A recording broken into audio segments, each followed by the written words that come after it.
s'appelle Michel Onfray. Il est philosophe de formation, évidemment, et il est essayiste. Et il sort un livre, il publie un livre qui s'appelle La Nef des Fous, des nouvelles du Bas Empire, qui a pour titre La Nef des Fous, des nouvelles du Bas Empire. Vous recensez les excès, les agacements en tout genre qui vous frappent au fil des jours. Alors, bon, ça va de l'anecdotique au plus grave, des sujets sociétaux beaucoup, des sujets politiques. Une petite fille qui savait dès 4 ans qu'elle était transsexuelle, ça vous semble totalement absurde.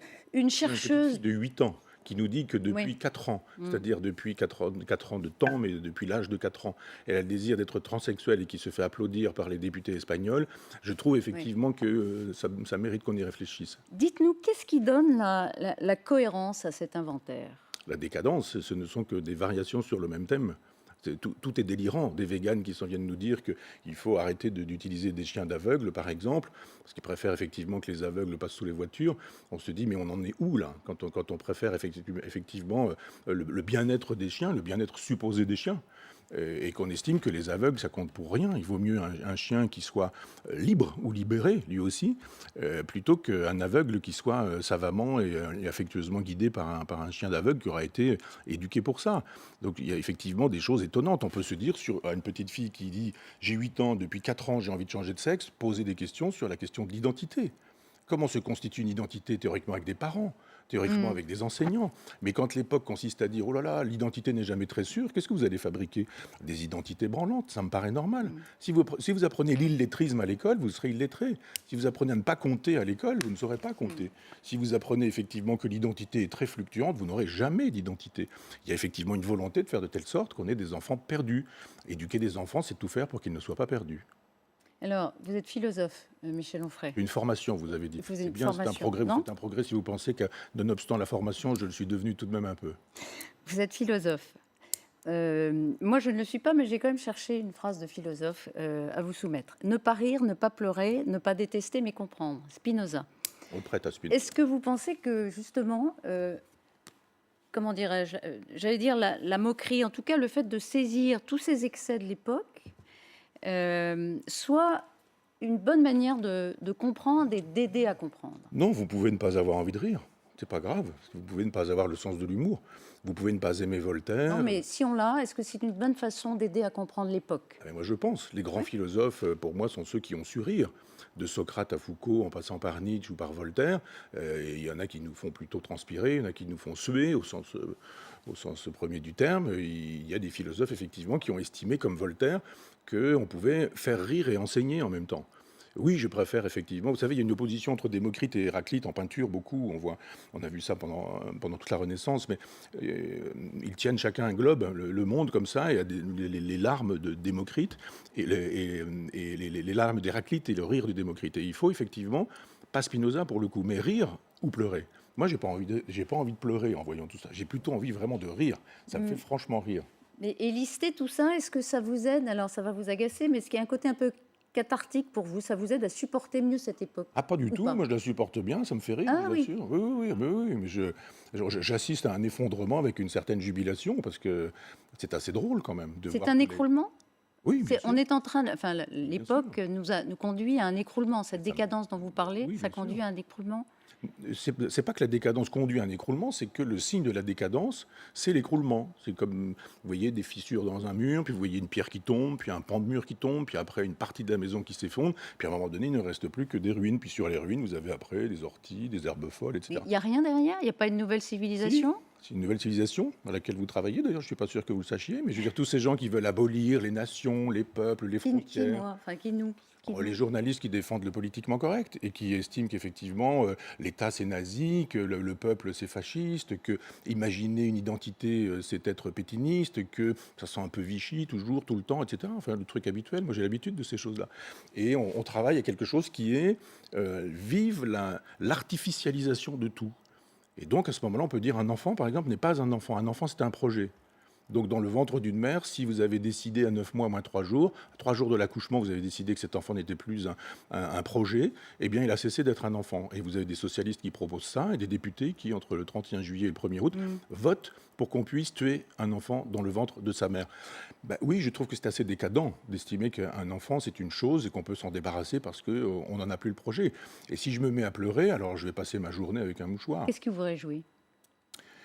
J'ai des choses dans ma vie privée qui me réjouissent. Oui, alors bien Ça, sûr, je vais pas vous les j'imagine. raconter, mais en même temps, la lucidité m'intéresse. Moi, je trouve très intéressant de voir tout le monde s'affairer à détruire le monde en pensant qu'ils le construisent, de gens qui nous disent qu'ils disent la vérité alors qu'ils perpétuent le mensonge, de nous dire qu'ils luttent contre les fake news en propageant des fake news. Ça me fait sourire et rire, oui. Mais vous avez des opinions très tranchées, Oui, vous aussi. des convictions très fortes. Oui, vous On aussi. peut avoir d'autres opinions Oui, très différentes oui, de la vôtre, bien sûr. sans que ce soit décadent.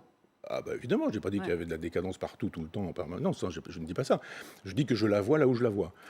Et de fait, il y a quelque chose d'assez décadent, parce qu'il y a eu une époque où la télévision était extrêmement autoritaire, et puis on le savait, c'était clair. Je veux dire, voilà, vous aviez un numéro de téléphone et puis une ligne directe entre le chef de l'État ou le ministre de Le temps de l'Intérieur. l'ERTF, pour résumer. Oui, par exemple. Et puis, aujourd'hui, c'est plus du tout comme ça que ça se passe, mais c'est pire. C'est-à-dire effectivement qu'il y a une espèce de ministère de l'Intérieur dans Il la y a tête. moins d'indépendance qu'au temps de l'ERTF. C'est intéressant parce que Ah mais bien sûr. on peut considérer quand même que dans ce domaine, l'information a quand même progressé, Michel Onfray. Ah bon? Vous dites non. Non, non, je pense que la propagation des fake news, elle est considérable de la part même des journalistes. Et Ah oui. très précisément, même le lieu où dans les journaux, vous avez des rubriques qui se présentent comme des rubriques de désintoxication, c'est le lieu même de l'intoxication.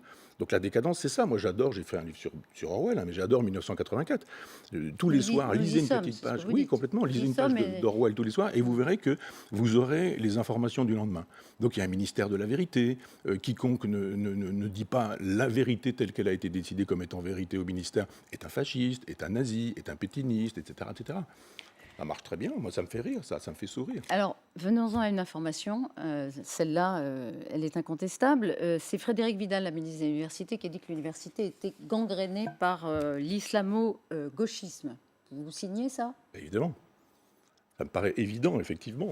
Si vous n'avez pas vu que depuis au moins un an, dans plein d'endroits, on interdit des conférences, on interdit Finkielkraut, on interdit Sylviane Agacinski, on interdit même François Hollande. On a déchiré le livre de François Hollande. Moi, je ne suis pas un lecteur de François Hollande, mais je ne déchirerai pas un livre Vous de mettez François tout Hollande. ça sur le même plan. Alors, qu'est-ce qu'il faut faire? Ben oui, je mets ça sur le même plan, Ouais. c'est-à-dire interdire le débat, interdire le dialogue, interdire l'expression. Voilà des gens qui pensent, j'exclus Hollande, mais je veux dire, des gens que... C'est une plaisanterie. Parce que je vous vois effondré. Non, pas en du tout. disant, Je mais pensais il a que dit toutes les Hollande ne pensait radicalités... pas. Non, pas du tout. Mais toutes les radicalités ne puissent pas leur puissance, leur violence dans l'islamo-gauchisme. Hein. Ah ben non, bien sûr, il n'y a D'accord. pas que ça non plus. Mais qu'est-ce que Je vous ne vois faites? pas de la Alors, ce qui décadence partout m'intéresse, et de l'islamo-gauchisme partout. Je Mais- le vois là où je le vois, l'islamo-gauchisme. qu'est-ce que vous faites contre ça? Vous Bah. surveillez les programmes, vous surveillez les profs? Qu'est-ce qu'il faut faire? Moi Oui. Je suis pas, Alors, qu'est-ce qu'il faut faire? C'est pas mon boulot. Non, mais quand vous êtes Qu'est-ce chef de qu'il faut l'État, faire? alors le chef de l'État qui demande à sa ministre qu'elle fasse une commission, on va demander à des gens qui eux aussi sont gangrénés par l'islamo-gauchisme, c'est-à-dire le CNRS, de faire le travail de la police. Ah oui. C'est-à-dire, vous allez dans les banlieues et vous demandez aux caïds de faire un état des lieux pour voir ce qu'on peut faire pour lutter contre les caïds. Et donc, effectivement, on marche sur la tête parce qu'un chef de l'État le sait. Il n'a pas besoin, théoriquement, d'aller faire des enquêtes, de demander des livres noirs ou blancs qu'on lui remettrait pour dire oui, vous avez un gros pavé qui va aller à la poubelle, bien sûr. Il le sait. Qu'est-ce qu'il fait contre ça? Rien. Rien, il fait du en même temps. Ah, c'est pas bien l'islamo-gauchisme, mais en même temps, on maintient des gens islamo-gauchistes dans des postes importants. Donc, cette Collège de enquête France, etc. ou cette étude demandée au CNRS, je comprends bien que vous dites on ne va pas demander à ceux qui participent à l'islamo-gauchisme de faire un travail critique, mais vous ne me dites pas ce qu'il faudrait faire. Ah, ça me paraît extrêmement simple, c'est-à-dire que quand on dit de quelqu'un que, puisqu'il est noir, il est racisé, donc quand il est raciste, il ne peut pas être raciste, je dis, disons que ça s'appelle du racisme. C'est très simple, ma position. C'est extrêmement simple de dire que, par exemple, quand on dit on fait une réunion, mais vous, parce que vous êtes blanc, vous n'avez pas la possibilité d'entrer à cette réunion, ça s'appelle de la discrimination raciale. Disons ça. Mais disons-le clairement. De la même manière que sur tous les autres terrains, on peut effectivement dire ça va, c'est terminé. Monsieur, vous allez être viré de votre poste parce qu'on ne se comporte pas comme ça en interdisant, par exemple, qu'une représentation théâtrale n'ait pas lieu. C'est comme ça, vous n'êtes pas d'accord, vous n'aimez pas, eh bien débattez, faites un livre, faites un Ce serait pamphlet. plus efficace. Pardon ? Ce serait plus efficace. Mais ça que s'appelle de la demander- liberté. Ça s'appelle la liberté dont tout le monde se moque. La liberté, c'est de dire, pensez, je ne vais pas vous insulter, moi. Je n'insulte pas les gens qui ne pensent pas comme moi. Je ne les traite jamais de fascistes, de nazis, d'antisémites, de pétinistes ou de je sais pas quoi, de pensées rances. Je ne fais jamais Non, ça. vous- Je débat. Je débat, je dis débattons, vous dites, réfléchissons. vous soupçonnez quand même beaucoup de monde. D'ailleurs, vous avez. Je ne soupçonne pas Hein des gens. Non, je dénonce, je ne soupçonne pas. Vous Moi. Je dénoncez. suis pas du genre à soupçonner, moi. Vous dénoncez énormément de personnes comme appartenant au clan politiquement correct, qui Oui. pour vous paraît être la plaie d'Égypte Oui, de l'époque. Oui. Vous êtes décliniste ou pas? si vous voulez. Non, je vous pose la question. Est-ce Ah oui, qu'il y a non, des enfin, gens qui, moi, je il y suis a- un il y a peu- des gens qui je suis un qui mélange- revendiquent de l'être. Je suis un mélange de vichisme, de pétinisme, de national-socialisme. Donc vous Je ne- suis un vous peu ne- d'Oriot, je suis complotiste, je suis un pédophile refoulé, tout ça a été dit. Tout ça a été dit. Je suis évidemment un antisémite, etc., etc. Donc, vous savez, j'ai l'habitude. Bon. Mais c'est une façon de dire, par exemple, que j'ai une formation de philosophe. Mais c'est loin. Ah, ça, bien bon, formé. ça vous Non, n'avez mais pas, mais j'ai vous le n'avez droit pas de- digéré non, ça. mais j'ai le Je droit disais d'entendre ça ce que parce vous que dites. J'ai le je droit disais d'entendre ça ce que parce vous que c'est vrai que vous êtes philosophe et que aujourd'hui vous êtes J'ai plus... changé d'avis.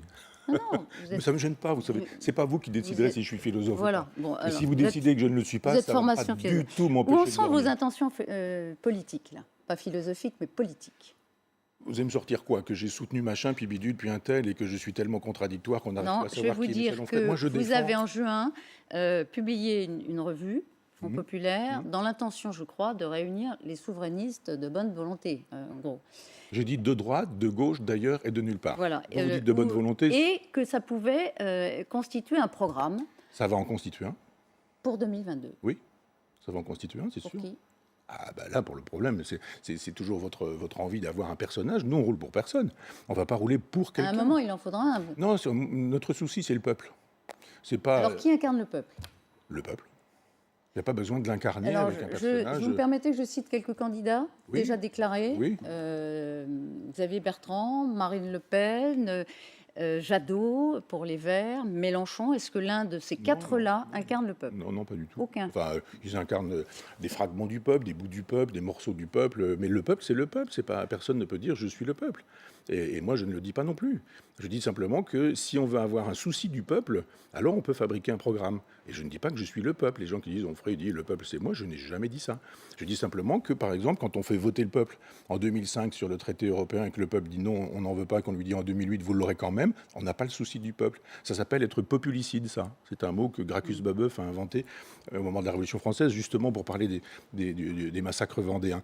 Il y a des populicides aujourd'hui. Cette façon de dire au peuple quand il descend dans la rue, les premiers gilets jaunes, vous êtes des fascistes, vous êtes des nazis, vous êtes des antisémites, parce qu'ils disent juste, mais vous savez, on va pas pouvoir mettre de l'essence dans notre voiture.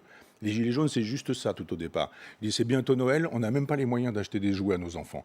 On est obligé de demander à nos parents qu'ils achètent les jouets. Ils disent ça, les gilets jaunes. Immédiatement, il se passe quoi? Je dis, mais qu'est-ce que c'est que ce peuple qui pue, qui fume la cigarette, qui sent la cigarette, qui sent le gasoil. Puis après, on a eu le droit à tout. Ils sont antisémites, ils sont racistes, etc. Je dis, moi, ce qui nous intéresse, ce qui m'intéresse personnellement, mais ce qui nous intéresse à Front Populaire, c'est de remettre le peuple au centre. Et c'est de dire au peuple, arrêtez de baisser les bras. Arrêtez de ne plus voter, arrêtez d'être abstentionniste. La politique, c'est pas seulement dire ah mais il est où le choix de société entre Xavier Bertrand et Valérie Pécresse. Vous vous rendez compte l'alternative? Ou de dire même Marine Le Pen. Marine Le Pen, elle se chiracise. Elle a tout dit. Elle se normalise. Mais je dis pas normaliser, je dis chiraciser. Ça veut dire quoi?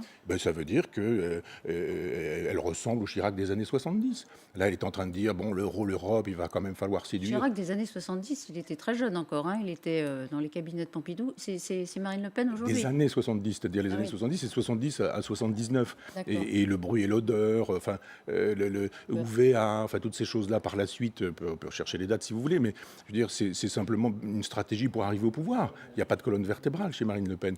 Elle a tout dit et le contraire de tout. Donc non, nous ne roulerons pas pour quelqu'un qui sera candidat au présidentiel. Nous roulons pour le peuple, pour qu'il reprenne en main un certain nombre d'initiatives. Moi, je reste sur des logiques de socialisme libertaire, c'est-à-dire le communalisme libertaire, du pouvoir pouvoir aux régions, la province qui a la parole à prendre, et je me tais, que je vous vois m'invitant à me taire.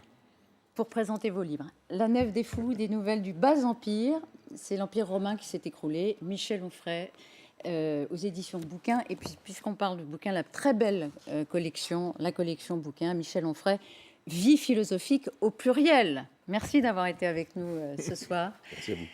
On écoute Jean Castex